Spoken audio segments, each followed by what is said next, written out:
I'm going to add my contrasting color, which this particular time I chose a variegated pattern of yarn that's similar to the fall colors that I'm seeing around here. So I felt that looked really pretty in combination. In order to hide the tail on my previous block, however, I'm going to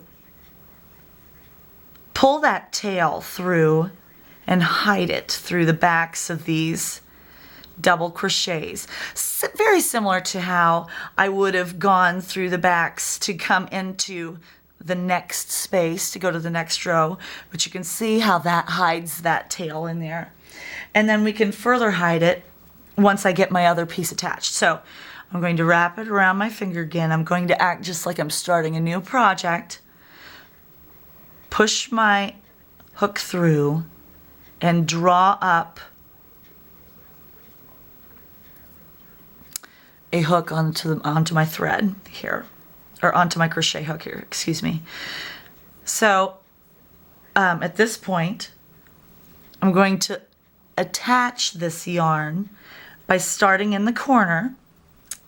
I found that the corners work best to start it simply because I've got more stitches to cover up my tails here.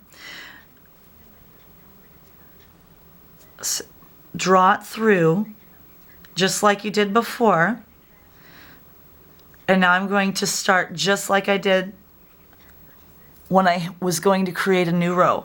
I did a chain, 3 chains to act as the first double crochet in a new row, 1, 2, 3. And then I simply worked the rest of my double crochets. Double crochet 1, double crochet 2, double crochet 3, which of course is acting as the 4th double crochet. 1, 2, 3, 4. Since it is a corner, chain 2 again.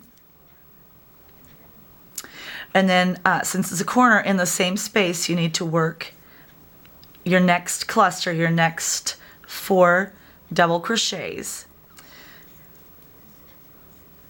1, 2, 3, 4. So 1, 2, 3, 4. Since this next space is just along a straight side and is not a corner, I'm going to just chain 1, 4 more double crochets in the next space. 1, 2, having a little problem with that one. 3 double crochets, 4, and again, still on the straight side, so I'm chaining 1. Essentially, ladies and gentlemen, you can make this patch as big or as small as you want it. At the end of this, I'm going to show you a couple of examples of projects that I've started that I've made some smaller patches.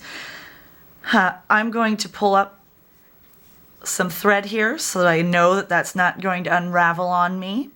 And I'm going to show you, once again, that attaching process because I have an already prepared block.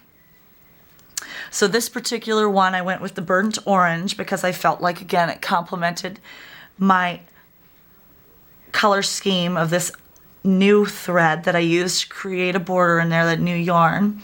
And I'm going to show you that attaching process again. So this is my neutral outer color that I've chosen to go around the outside. Once again, I'm going to attach it to my hook, wrap it around my finger, push my hook through, and then draw up a loop, tightening at the end just firmly enough so that I can work with it easily. It's going to go into this corner again, just like when I attached the complementary color. I'm going under and over all of my fingers so that I can create that tension. And I'm going to start on the corner. So once I've got that, I've poked my hook through all of those 2 chain spaces there and drawn up a loop again. Chain 3, 1, 2, 3, working a corner, so in the beginning stitches, so this is actually the first double crochet, but it's acting like the second. I'm on my third double crochet, fourth. It's a corner, chain 2, 1, 2, and then work another cluster, another 4 double crochet cluster in the same space since it is a corner. 1, 2, 3, and I'm trying to get my tails to go inside there too, so they're hidden. And I'm on my fourth double crochet. I'm going to chain 1 for the rest of the remaining openings until I get to the corner, and then I do a chain 2 corner. So you can see how the 2 chains force it to make a nice square clean corner. Once you get to this point, you know, you would continue on making your square as big or as small as you want it. On this particular pattern, I chose 4 on the outside because I don't like to create a pattern where I have the same number of rows. I like to mix it up a little bit because I think it adds more artistic interest. In order to attach the blocks together, I think this particular phase goes more quickly for me. So I generally will do a single crochet in the backs of all of the loops. You can see how I've done that in the backs of all of the loops. Very similar to how I would slip stitched in the backs of the loops to start a new corner. I think that works more quickly for me.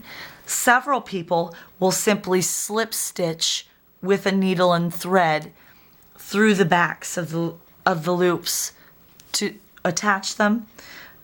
I don't happen to care for that process simply because if I have a really long row, I'm not going to be able to do the entire row with one string of thread, simply because it's going to be too long. I'm going to have to knot it, cut it off. I like crocheting it simply because I know that I'm going to be able to get through an entire row. And as you can see, I've got 1, 2, 3, 4 blocks here, you know, and if you wanted to make it bigger, it could be even longer than that, the amount of thread that you'd want if you were going to create an afghan of any sizable length, you know, if you wanted it to cover a bed, to function as a bedspread. I have over here several different projects just to show you some different color combinations I've used. I love creating little homemade gifts for people for their babies. I have a lot of people my age who are having babies and baby showers right now. So I found this really, really pretty soft pastel border for this particular one. You can notice on this particular patch in the center, I only used 2 rows instead of 3 like I'm working on my fall afghan.